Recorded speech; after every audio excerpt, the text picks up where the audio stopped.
What you see here is $10,000 on the table. You can take this money as a loan, but I will charge you a little bit of interest rate. Like most people, you take the money and you go buy a nice car. But in 10 years, it's time to pay me back.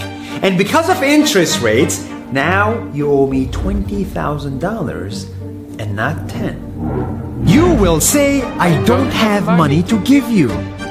And if you don't, I take your car and a piece of your house.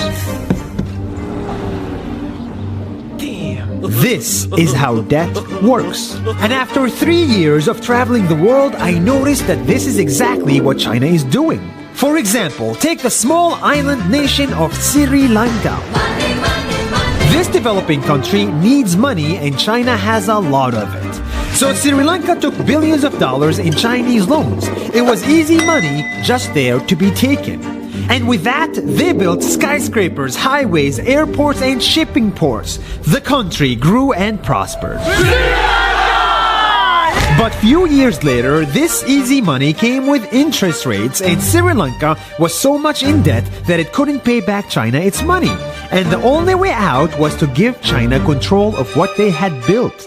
In other words, Sri Lanka lost a piece of its home to China because of debt.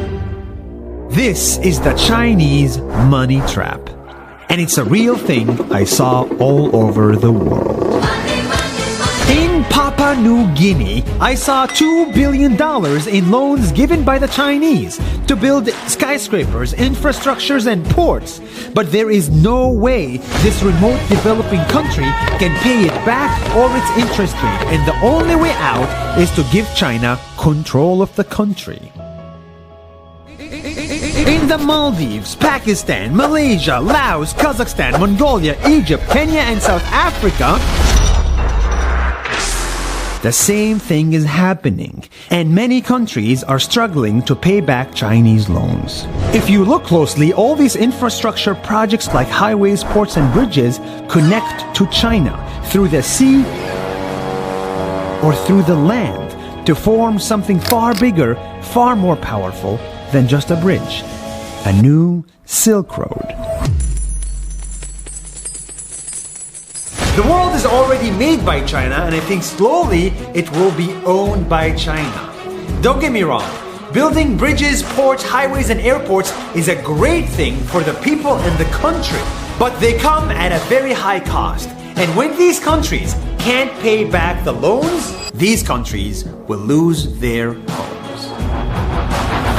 One thing my parents had taught me is that there's no such thing as a free lunch or a free ride.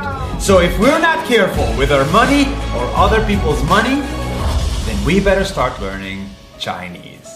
下周见。